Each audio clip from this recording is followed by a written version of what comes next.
It's August 14th, 2021, and welcome to episode 62 of the Baby Metal Podcast. We gather in the podcast Discord server on alternate weeks to discuss news and thoughts on the past and future projects of Baby Metal. We invite you to join us, whether you're a longtime fan or have only just arrived. I am Paul, and I am joined by Kevin. Where are we? What do we do? How do we do this again? And Maggie. It has been so long. Yes. Yeah, so it's been the previous episode, as we were sort of just looking at the dates and things, last time we recorded was in June. It's now mid-August. Yeah. And we skipped all of July. Oops. So, and some things have happened. I mean, it has not been a particularly dense news time, but there's some stuff to talk about. And so that's the plan, basically, is we're gonna catch up on July. All the various news things. So the things. One actual, like the lead off thing that maybe we'll mention here. It's surprisingly, it has not gotten much news play at all, but there's a convention, a fairly large convention called Dragon Con that's in Atlanta at the beginning of September. It's in the U.S. Labor Day weekend time, and it's been going on for a long time. It's gigantic. It's not Comic-Con gigantic, but it's nevertheless gigantic. It's relatively, it's up there. It's pretty huge. Yeah. And so there are a bunch of tracks that happen. There's sort of large invited guests from the various sort of entertainment sectors. And then there are sort of many different tracks of events and panels and things like that happen. And in particular, there is a Silk Road track, Asian cinema and culture. And they have, for the first time, apparently, they are going to have a baby metal panel. Yeah. So that's exciting. Yes, that is pretty awesome. And perhaps even more exciting from our perspective is that we're doing it. So it's yes, it's it'll be Kevin and me and AJ Hartley, who AJ Hartley is the one who organized it and invited us. So that's pretty cool. So yeah, unfortunately, I will not be attending. Yeah, it's so soon. Yeah, it was kind of a jump, and unfortunately, work schedule wasn't able to accommodate such. So yeah. But yeah, so I think, and we're not quite sure exactly how this is going to go, but it's going to be fun to plan it in the next 2 weeks.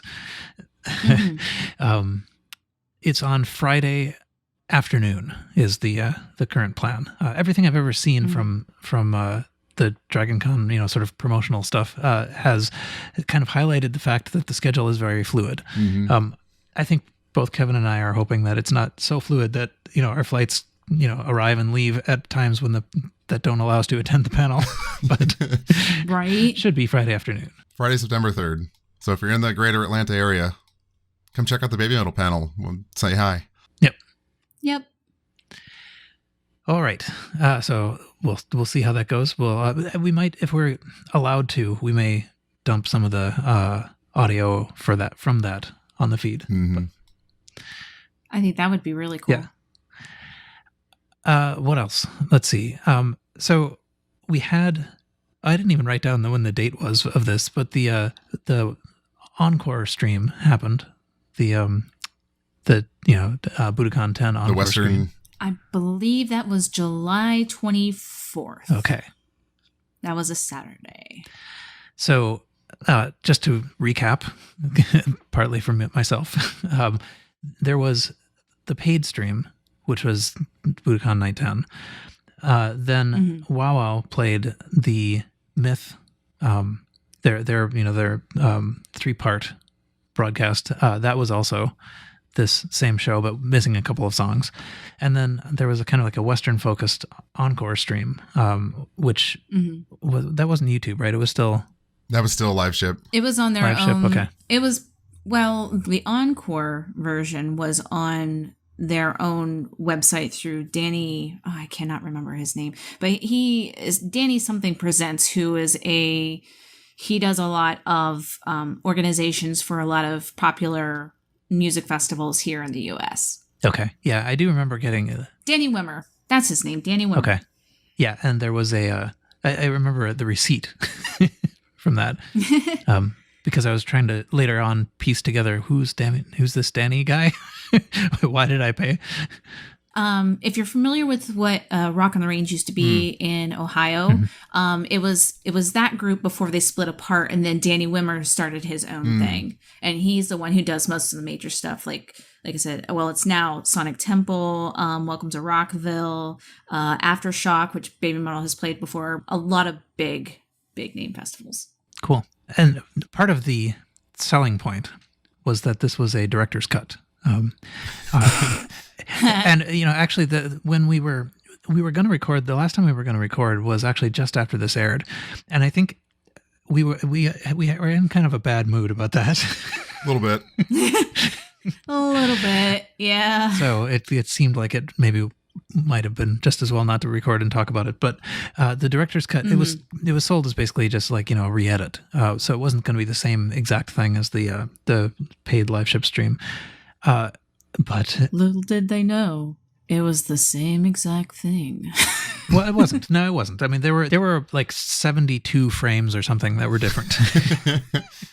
It was so minor. Yeah. So and lower quality. Okay. Yeah, that's right. It was about half the bit rate. It was about half the bit rate. I noticed that immediately. That was the first thing I noticed as soon as it went live. I was like, wow. Same here. This does not look as good as the one I watched the first time. Yeah. Yeah. So bitrate wise, WoW comes in at the top. Yeah. And then the paid live stream, and then the encore stream. So, it was nice that they did make it at sort of like a time that's convenient for the West and that sort of thing. Yeah. But so we can't really complain. Yeah, getting together to watch it at noon with a couple of friends and not 1 o'clock in the morning was appreciated. Absolutely. Yeah. Mm-hmm. Yeah. Mm-hmm. I don't know why it had to be such a low bit rate, though. Well, okay, let's be clear. The bit rate was 4,000 kilobits per second, 4 megabytes per second, which is half of what it was for the domestic live streams they did. But that's still not terrible. Like, it's noticeably worse. But I would wager that if you hadn't watched the first one, you probably didn't notice that it was a lower bit rate. Mm-hmm. Or if you're not in the know on how that technology works, you probably weren't going to notice. Don't really care. Or care. Yeah. You're just like, it's Baby Metal. I don't care what bit rate it is. Just show it to me. And it's not like it was unwatchable. What was that? Right. What was that stream? Like their first stream during the pandemic. One of those shows I remember vividly being able to count the pixels on my hand at one point because the bit rate was so bad.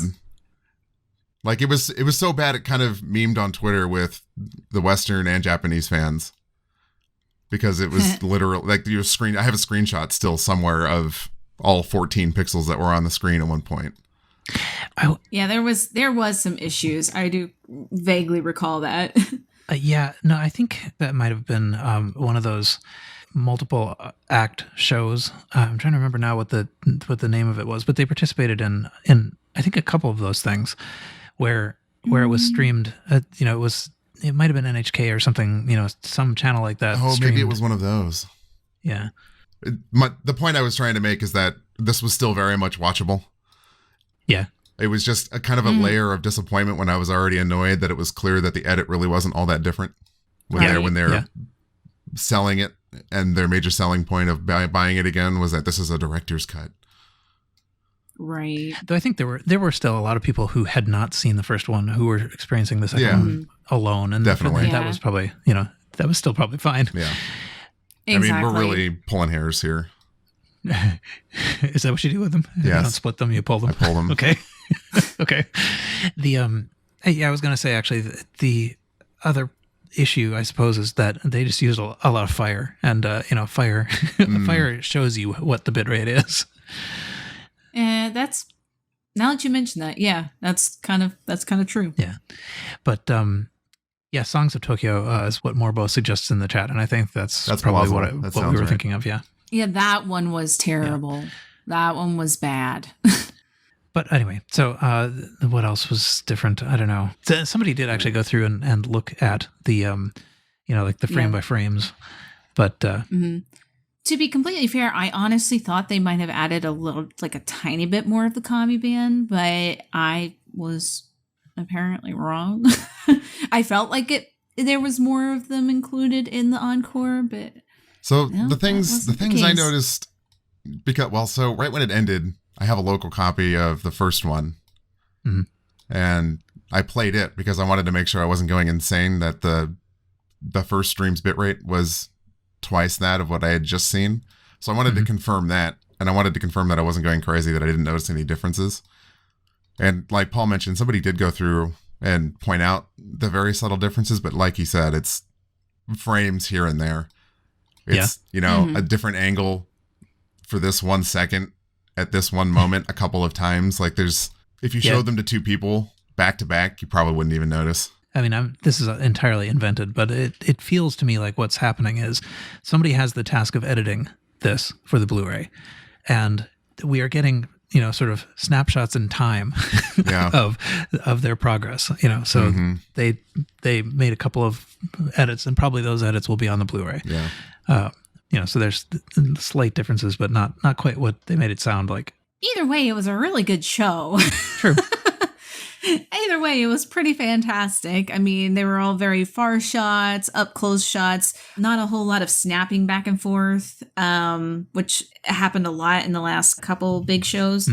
Yeah, I mean, just overall, it felt really, I guess, clean would be the best way that I could say it, as far as the show being put together, which I think we mentioned that in the last podcast too, that we were all pretty impressed with the show design and all that stuff. So yeah, well mixed, well edited, well shot. Yes. And I have to say, so I did spend a little bit of time. I didn't do quite the frame by frame analysis that other people did, but I did run both of them next to each other just to see, and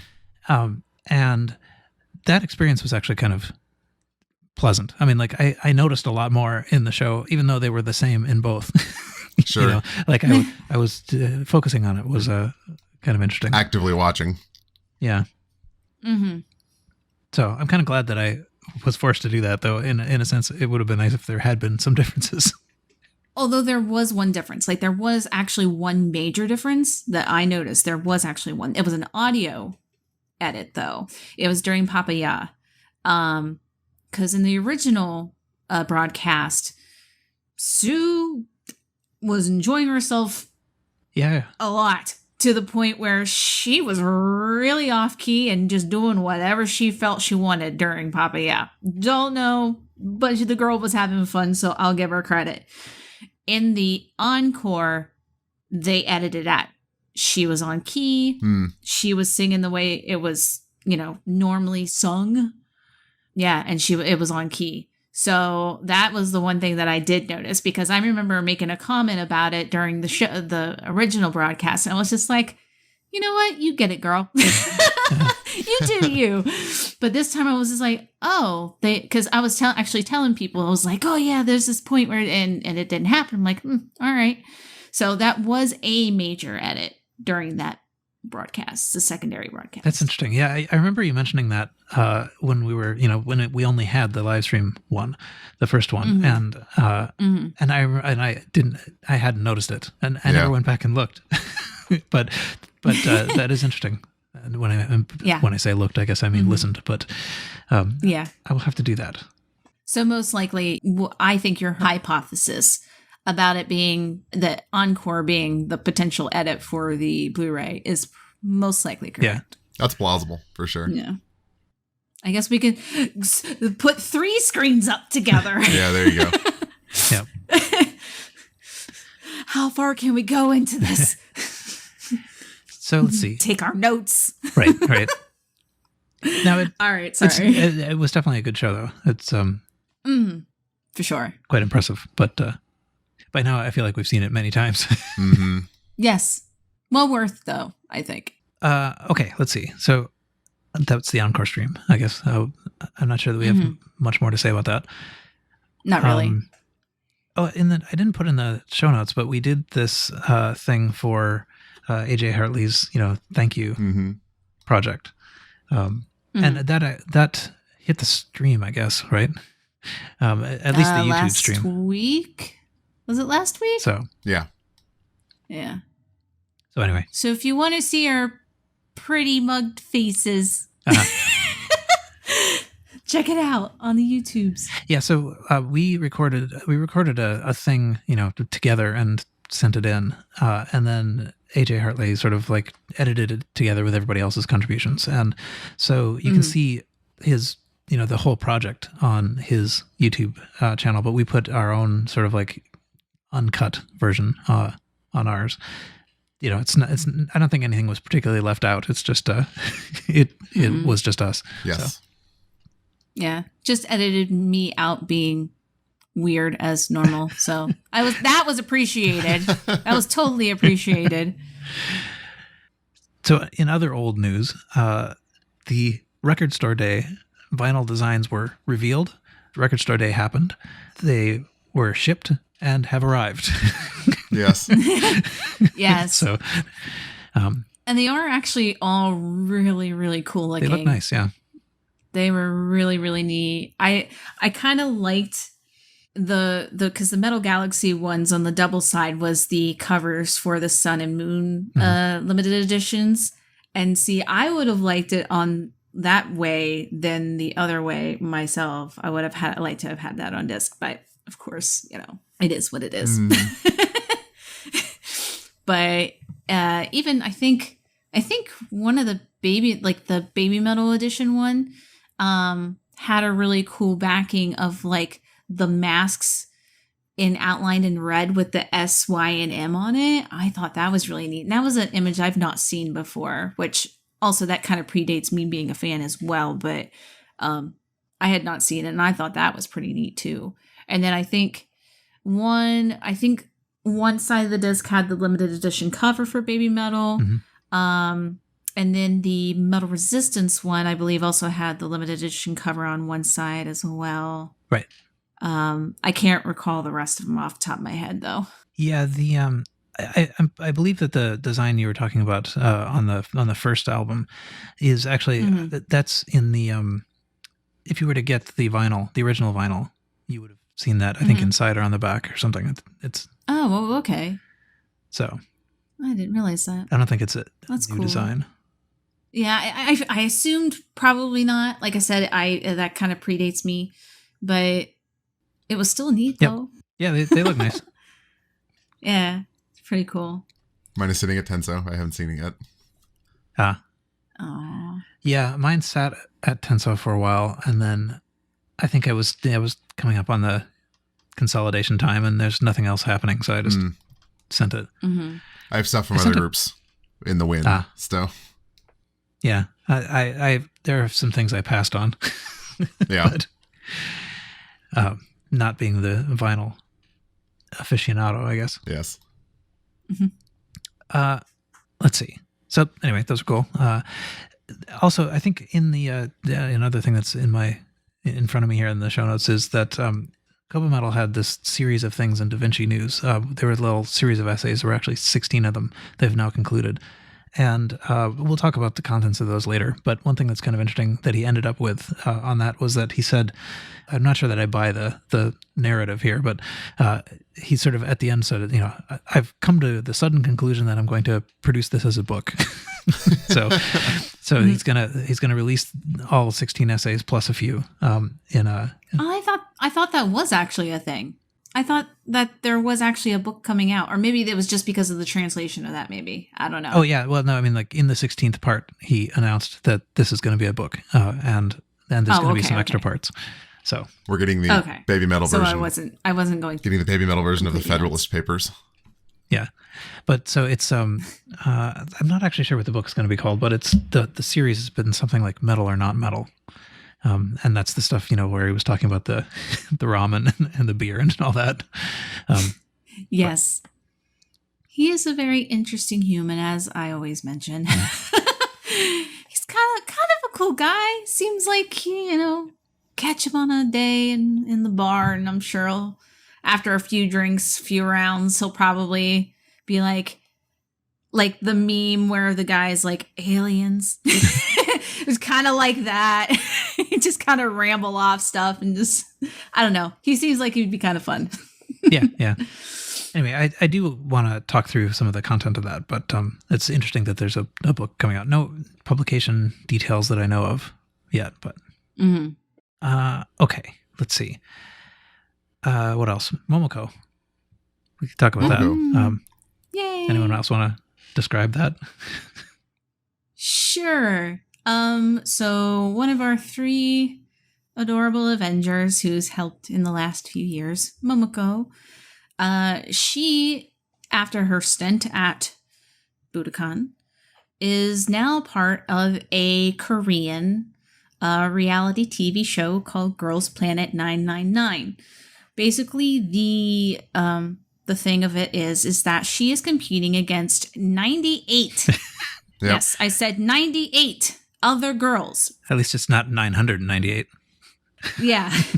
From Korea, from China, and from Japan, to basically break it down into a new idol group. There's weekly voting, and they do all sorts of different things. It's K-pop Survivor. Performances. It's essentially K-pop Survivor. But then, it breaks down to I think 9 members or something. I thought I saw. But yeah, so she's performing, or she's participating in that to potentially become one of these new members of this new idol group.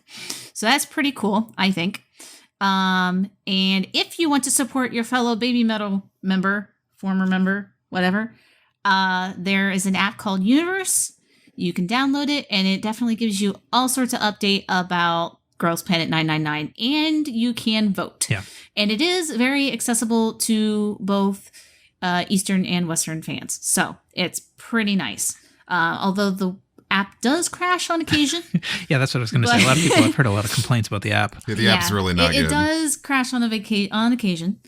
But currently right now, you can vote basically kind of, I guess, who goes into the next round of things. I'm not exactly 100% sure because I don't watch the show. I'm just voting just because. I'm just Momoko, here we go. Yeah, that's. But there is a round of voting going on right now where you have to vote for, they're part of cell groups, which is one girl from each country. Which the 2 girls Momoko is paired up with are actually quite adorable and nice and seem pretty talented as well. So I've been voting for them as well. And then you get to choose individual up to 3 from each country. Mm-hmm. So that's kind of how the voting for this one starts out at this time. And it's unfortunately, it's not up to 3. It's exactly 3 or you can't vote. Yes. Which is really irritating because I know exactly one person here. Yeah. Yeah.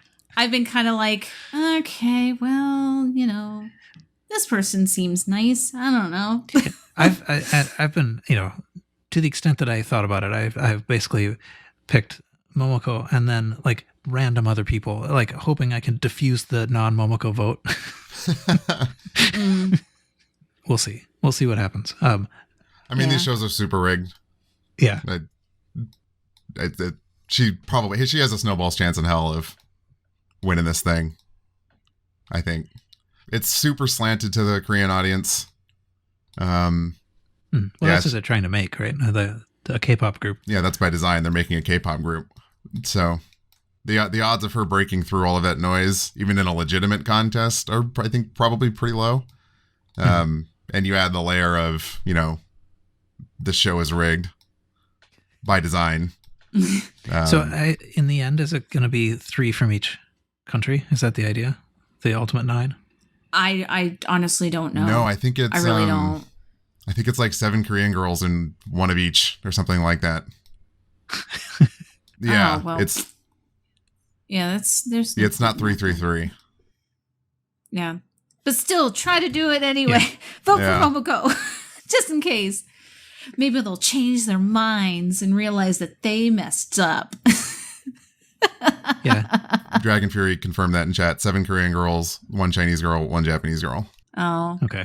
Yeah. So she's currently, I think, sitting in the mid-30s, 35, 36, last I saw, in the fan voting poll. So she'll make it a few rounds. That's still she's doing good. all right. She'll make it a few rounds of this, but they've released 2 episodes of the show, and she's had a grand total of 4 seconds of screen time. So I see. Yeah. Yeah. And I mean, like whenever there are votes, the Baby Metal fan base votes, and everybody takes pride in like the way they can like swing votes. But I think they're like an entire quantum level below the K-pop fandom. Oh, yeah. And they're voting. That's Absolutely true. That is very accurate. So. And I don't think she speaks Korean, so she doesn't even have that going for her. But she, I mean, I don't know if she actually speaks it, but what she's said sounds pretty good. Well, I mean, I can learn an introductory phrase. Yeah. To spew for my introduction video. I'm, Last I heard, she doesn't speak Korean. Anyways, that's that. So anyway, we'll see how that goes. Yeah. This still doesn't mean I'm not going to keep my fingers crossed. Yeah. And actually, it occurs to me that this somehow seemed more newsworthy, but Riho's also been like releasing songs and stuff. And I haven't actually been keeping track of that. Yeah, she dropped an EP. Yeah. Yeah, it's called Daybreak, which is pretty awesome. And actually, I'll listen to it, and it's very poppy, very kind of dance, and it's really good. And she also had a actual live performance, which she had backup dancers that were choreographed by one of the Muscle Metal sisters from the 2018 tour. Well, yeah, the group is 11 Play. Yeah, 11 Play. Thank you, which is headed by Mikiko. Yes. Yeah.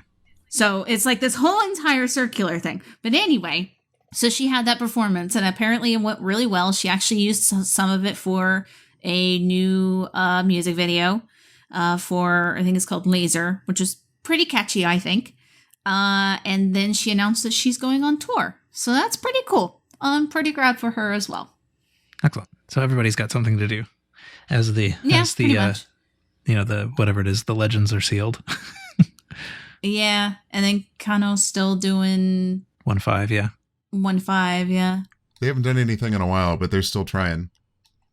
But to stay on topic, yeah, Riho's little mini album, I think it's 5 songs. It's great. Yeah. They knocked it out of the park. It's good stuff. Good pop. Mm-hmm. Huh. Okay. Yeah, I think I listened a little bit to the first song that came out. Didn't seem like something I would listen to usually if I didn't know who it was. But yeah, that's about as far as I got. I'll go check out the rest of it. Mm-hmm. Pretty catchy. Yeah, the first single, I think what is it? Find Me Out. That song's a jam. I listen to that song a lot. Excellent. It's got a good beat. Mm-hmm. All right, let's see. So I suppose the main news that's not just peripheral is there was a sort of obscure sounding post where they said, together with all 10 episodes of Metal Resistance coming to a close, the 10-year legend will be sealed from the world. Until that seal is broken, Baby Metal will disappear from our sight. Time is running out. There is no eternity in God's descent. And I think that was what was tweeted. Creepy. And there's something that went out to the One members that said something sort of like that, with a little thing at the end that said, "Oh, and the One membership, lasts until March 31st, as usual." Yeah.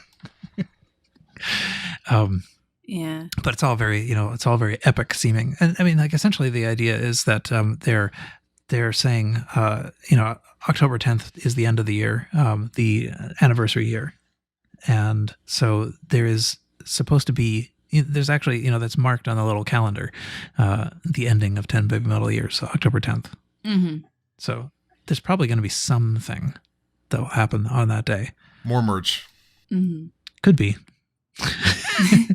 Yeah, more merch. We have this little map of like what's supposed to be happening, and what was funny is that we had a couple question marks in there, like only the Fox God knows marks, and then they wound up sort of like filling in a couple, but then adding a couple more. Yeah. So we still have a bunch of like to be announced things. Mm-hmm. But anyway, so they announced this sort of like weird doomsaying thing, that made it sound like they're gonna go on hiatus or break or something. And they added a couple of these, to be announced slots, and then immediately filled in those 2 slots. Yeah. With this exhibition and history book thing. I think a lot of people just read the sealed from view as something like what one might call a hiatus. They never said hiatus. Of course, they just said sealed from view. Right. I think I don't know what I think. I mean, like, a lot of people have interpreted the word legend as just meaning like the live show, and I mean, like, so what this says is essentially they're not going to have any live shows until some unspecified date in the future, which could be October 11th. Yeah. Right. So if that's the case, then there's nothing to this. I mean, this is not news. There wasn't any live show anyway. Right. So anyway, yeah. Yeah. Well, I mean, you could be right on that in the regards of like, I mean, because like festivals are opening back up again, and so maybe that could mean that they're not planning on attending any of these festivals. That could be seen as that too, that they're not planning on doing anything tour wise. But is that announcement worthy? I mean, like, to some people it might very well be. Some people are like, oh yeah, these festivals are coming up. Okay, where's Baby Metal? Like, why are they not on any of these festival lineups? Someone out there's probably asking those questions. Do not down the thought process of people sometimes. I'm sure there's somebody Maggie thinking makes a good point. I mean, here's what would have happened if they didn't say anything. We would have gone 6 months without them touring, announcing anything, or doing a stream or a show, and we'd just be complaining about that. Now we're complaining about them giving us a cryptic message telling us that they're not going to be doing anything for the foreseeable future. Yeah. Although I guess what I was thinking too is just that they never announced it before. And they did, not participate in things. And right. Well, this is, I mean, with, COVID and stuff, this is just a very, they kind of need to in regards, I feel, but. Oh, well, I would have gone exactly the opposite. I mean, like, it's sort of obvious that they wouldn't do things now. I mean, before there would have been no reason to not do things, so announcing it would have made sense before. Well, the thing is other bands are, so it's like I kind of disagree with you on that one. There's just so many bands that are like, yeah, we're going back on tour. This is great. Oh, hey, see us at our first show next week. Da da da. So it's like, why ain't Baby Metal doing anything? So they kind of need to put that out there to say, hey, we're taking a time out on this, which I personally believe is a good thing, because I know, like I said, Japan's still kind of dealing with their own crap over there as far as COVID's concerned. So I'm totally okay with it that they're taking a time out. Kind of, I don't know. I feel like even the little bit of a timeout that we are getting, I feel is going to make a really good reset for when they do come back. A lot of people, like Kevin and I, for instance, we go to a lot of their shows. And, we see a lot of this, almost the same thing over and over again. We don't want to, completely burn out or anything like that. So I feel like a little bit of downtime is actually a good thing. So, well, that's why I said I feel we know that there was downtime from April to October, though. I mean, like that was a given already, right? All right. Well, you would think it was a given, and as I mentioned, some people would not think about that. Some people would be like, "Where are they at?" Well, I guess that's what I'm saying is that they're talking about the 10 Baby Metal Years closing at October 10th, so they could have reset just by playing a show on October 11th, right? I mean, in their new form. Well, true. Only the Fox God knows. And they still could, because the announcement doesn't say anything other than that, right? Right. No, I don't think that's likely. I think the hiatus from live is plausible through the rest of the calendar year. Because as Koba has mentioned in every interview where it's come up, and we've talked about on the show before, the live experience for the fan is something that they, spend a lot of time on. And that's why they didn't do a lot of streaming stuff. And when they did, it was pre-recorded, because they're laser focused on wanting to be able to fulfill the vision and create the best live experience they can, yada, yada, yada. Right. And because they're closing Metal Resistance and teasing this new era, was it Stairway to Living Legend, right? So they're transitioning into something new again, and they're going to want to be able to do that at a grand scale, focused. Sure. in person. They're not going to want to waste that at a half capacity Budokan. Especially when Japan is currently getting crushed. Yeah. By COVID. So. Yeah, I mean I agree. I mean, that's what I thought was going to happen too. That they would not. The next big thing, their announcement is not going to be at a festival. It's not going to be at a stream. It's going to be at a show. So whenever a big scale show is possible. Yeah, and hey, if this is truly an evolution of their communication strategy and trying to keep the fan base a little bit more informed, even if it's cryptic, I'm all for that. That's something we've complained about constantly as a group in the past. Just tell us. Why didn't you just tell us? Yeah. Right. Even if it was lore and, cryptic, tell us that BABYMETAL is not coming on the US tour, stuff like that. So, if this is truly just an evolution in their communication strategy, I'm all for it. I agree. All right. So, anyway, we'll see what happens. I guess they did sort of peg October 10th as the end of the anniversary. So yes, a couple more months. Yes, soon. Yeah. Didn't we? I think we determined that there are actually some things being like vinyl records and stuff being delivered even after that, though, right? I think there was one that's going to be delivered in November. Yeah, the vinyls don't ship till October, November. Yeah. So there'll probably be Christmas merch again. Yeah, some of them are not even being released until like end of September, I think. Well, the main release of the one set and all that stuff is September 29th, I think. So. Oh, okay. So in time. I'm looking at it right now. My vinyls aren't expected to ship until after October 10th. So. Okay, yeah. And the vinyl box set that we all slept through. Yeah. Yeah. That I think shows up. It's supposed to show up on the 10th. Okay. So, and it's supposed to include who knows? a special guest pass that nobody knows what is for. So I have a feeling it's just one of those like cutesy backstage like pass things that's just for decoration, not for anything specific. Could be. That's my assumption. It'd be cool if it was like a laminated Fox God crew card. Yeah. Yeah, that would be cool. Kind of cool, actually. Or they will announce something on October 10th that it's good for. So. Oh. That. I like that. I like that idea. That's a good idea. I'm just excited for that idea. Yeah. It just sounds cool. I do think that anyway. Sometimes I do think that this is it's run a little bit like I assumed the writer's room at the TV show Lost was run, where it's like, this seems cool. Let's just do this. We'll figure out. Let next season's writer's room figure out why. Yeah. Oh, geez. That's a good analogy.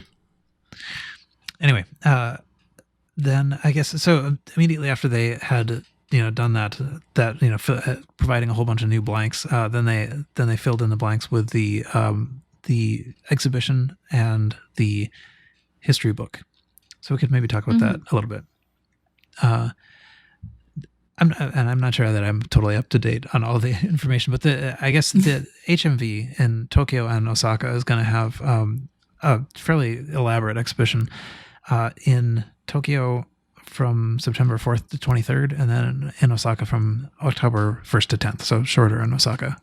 But it's basically, I think it's like costumes and covers. What is it? It's a bunch of stuff. It's a museum exhibition. I think it's like 1,000 yen to attend. Yes. And there's some merch that goes along with it too. You can get the pail. Jacket badge collection. I was building up to that. The pail. Yes. I couldn't stop myself.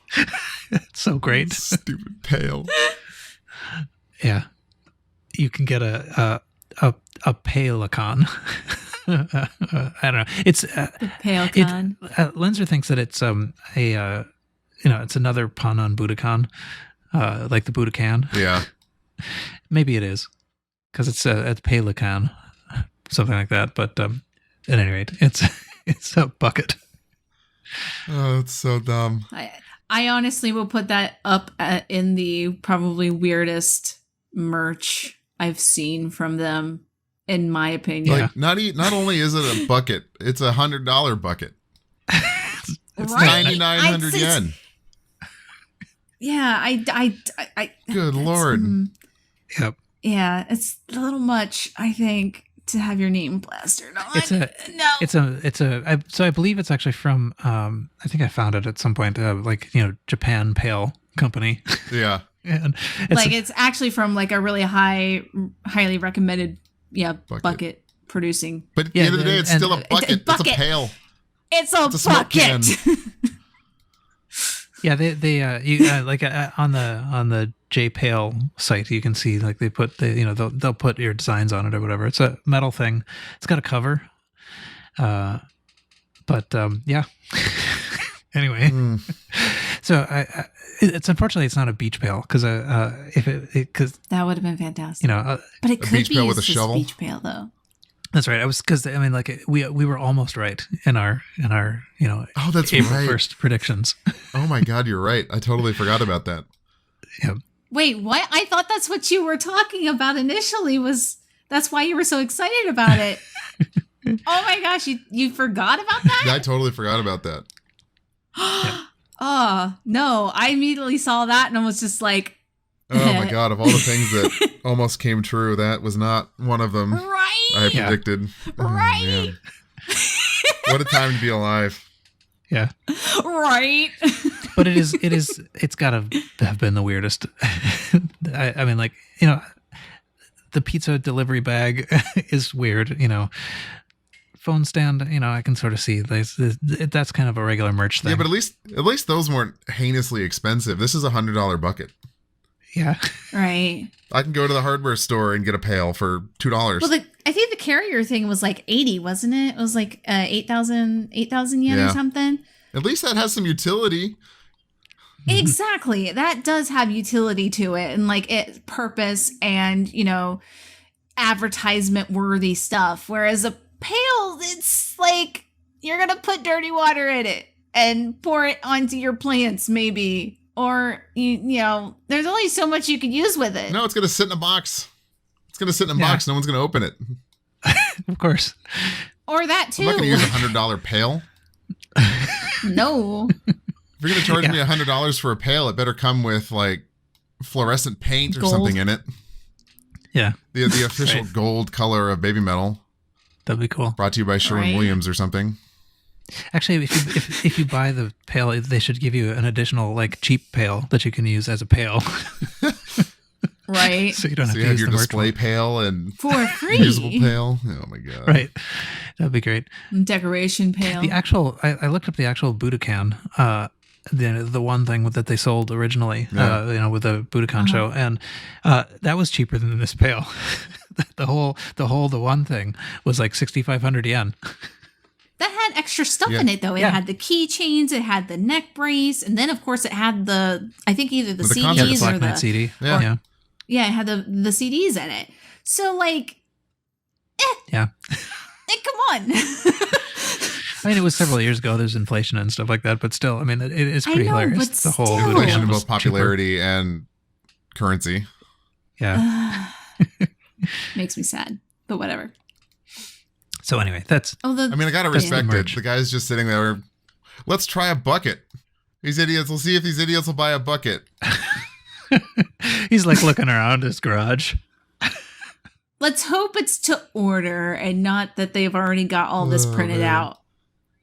Right? Well, it does say made to order products. So I think you do have to order it and then they'll probably submit an order. Oh, I see. Oh, I guess it does say that, doesn't it? So I suppose, I don't know, maybe was it the Japan Pale Company or whatever you found?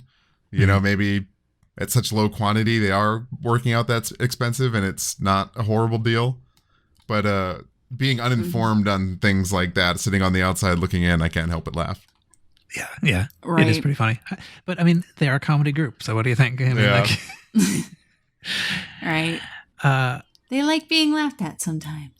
And right. And the other thing being sold is the framed poster. Yeah, which is and that's pretty reasonable actually.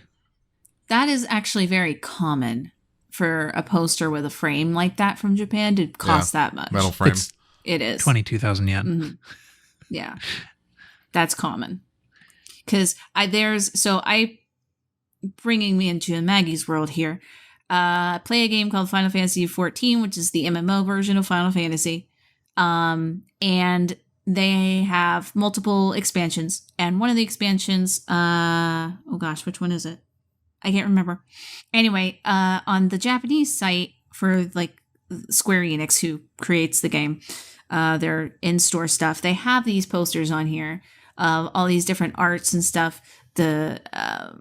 It advertised for the game, and it's like 33,000 yen to get one of these in one of those posters in a frame, which makes me sad because I want one of them, but I'm not willing to pay $330 for a poster.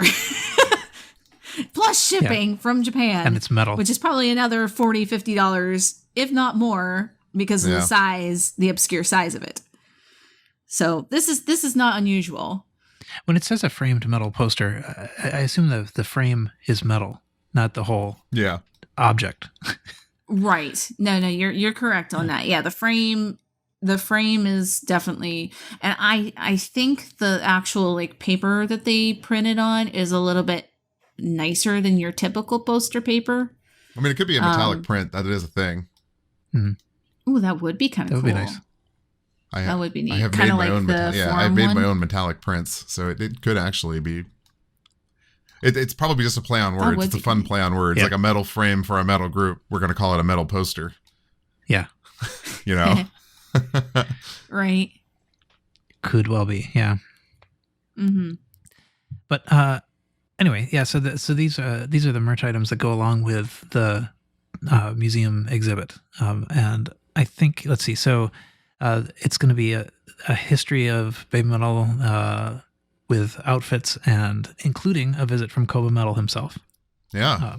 So I probably see that would be cool. I'm not sure what there are two opening dates for one for Tokyo and one for Osaka. I think they're both Saturdays. I think the Osaka one is actually the day after it starts, and the Tokyo one is the day it starts. But I'm assuming that's going to be when Koba shows up. I don't know. Yeah, I don't know. I don't think we have a date on that, but he'll show up and answer questions.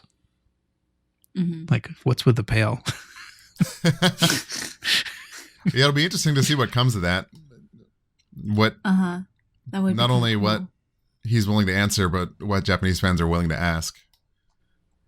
Right. Because if he did that here, God, I hope he never does. Oh boy. Oh man, that would be awful. Pretty much. Oh, that would be. I don't even want it to would be speculate or bad. think about that. No, definitely not. Another thing that comes along with this, I guess it's sort of grouped together in the same bit of news, but it's actually a separate thing, which is a book. So Right. It's 224-ish pages, A5 size. So I think that's like a Hedoban magazine Mook size or whatever. Yeah. Yeah. And it's called 10 Baby Metal Legends Live History Book or something like that. Yeah. I think it's basically it's written by Koba. It's reviewing the actual shows along the way. It's sort of show centric, legend show centric. I think it's really neat. Yeah. I mean, I did not get it for myself, but I mean, that would be kind of cool just to flip through and read. Well, if you know Japanese, I guess. Hedoban did this right after Tokyo Dome. I think it was Hedoban. I picked it up at Tower Records when I was there. And I imagine this will be largely the same kind of thing with more up-to-date information and directly from the source. But it's a cool thing. Like, it's got pages that talks about all the costumes. It's got show reports on all the shows that had happened up through Tokyo Dome. It's got great photos of everything. It talks about both albums, all the tracks, a little bit of history behind the music. And this is all from Hedoban. So to get an official source written by Koba, actually pretty cool. Yeah. Like, I look forward to this thing. It's a PMC, PM Music Complex related publication. Yeah. This one. So. Yeah. And of course, they have alternate covers depending on where you get it from. Yep. That's pretty cool. Which, to be fair, all of them are actually really cool. Yep. I like them all. Yeah. So I think I haven't quite figured it out, but I think there are 5. I think there are 5 different covers because I think the one that looks like that metal poster I think is also a cover that's like the standard edition cover. That's not even a special cover. Well, there are 2 photos. There's this sort of red photo and the sort of blue or gray photo, and each of those photos is on 2 different editions. One of them on one of the editions it wraps around so that there's only like one person on the front and one person on the back, and then the other editions it's the entire photo is contained on the front, and then the back is just black. That's right. Right.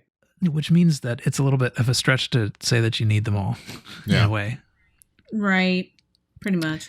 But yeah, so Tower, Amazon, HMV, and Osmart have the 4 special covers. Mm-hmm. I think I'm trying to remember what I did. Now, I think I probably went with Amazon and Osmart, but because that gets the 2 different photos.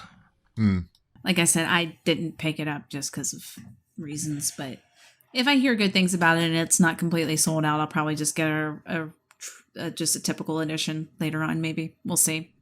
Yeah, I don't think this one will sell out because you can get it from so many different places. I mean, the vinyl's never sold out either. Yeah, I think you can still get the graphic novel. You can, in fact, still get the graphic novel. Yeah. In fact, you probably can still get the giant edition. Probably. You mean the clamshell case? Yeah. Yeah, the one that's the size of a dining table. Yeah. Yeah, it's pretty large. It is. I have to sit it sideways on my shelf because it's so big. It is an inconvenient size. I mean, it's cool, but it's very cool large. I assembled my gong. Ah, nice. It was a little bit more DIY than I was anticipating. You have to actually tie the little string, and then mine came really? assembled. Oh, really? Yeah. My string was just loose, and so I had to tie it up, and then I had to tie it in such a way that the gong was like the right vertical distance. Because when I first tied it up, I sort of tied it close with a small knot, and then the gong was hanging too low. Oh yeah, mine was. I just had to put the mallet on it. It was ready to go. Ah, cool. Maybe I got a beta version. Well, at least you didn't get. I saw somebody had the logo printed on it at like a 45-degree angle. Oh, that's not cool. Yeah. So at least that didn't happen to you. Yeah, that's true. I didn't affix the stickers to anything, but yeah, I didn't either. Because I don't, you were saying before you can't paint a gong because it'll ruin the sound, and I'm sure a sticker on this one will also ruin the sound, such as it was. You really can't ruin the sound of this more than it's already ruined. Right? I was gonna say, what? There's not much of a sound. I'm kind of looking forward to that book. I have lost track of when it's supposed to be published. First week of September, I think. No. Oh, okay. That's awfully soon. Oh, yeah. Yes. No, I remember this because there's a tiny chance that I will have it in my hands as I go to the airport. Ah, yes. For Dragon That's Con. right. That's right. But that's only a very tiny chance. Yeah, DHL's got to really be on the ball for you to get that before you get to the airport, I think. Yeah. But we'll see.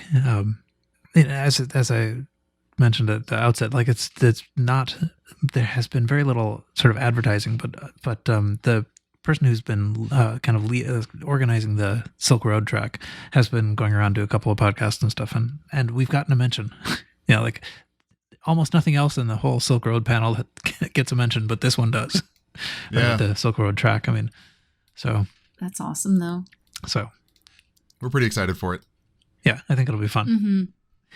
Now there's additional pressure. Yeah, no kidding. Yeah. Okay, let's see. Is there anything else that we should be talking about that we have not talked about?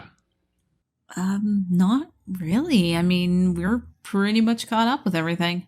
Yeah, I think we're there. Excellent. Next time we'll return to a more focused topic.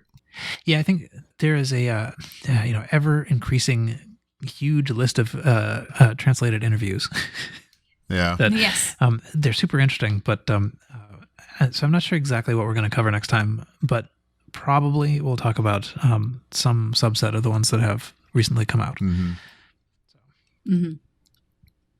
That's the extent of our plan. Yes. Yes. Okay.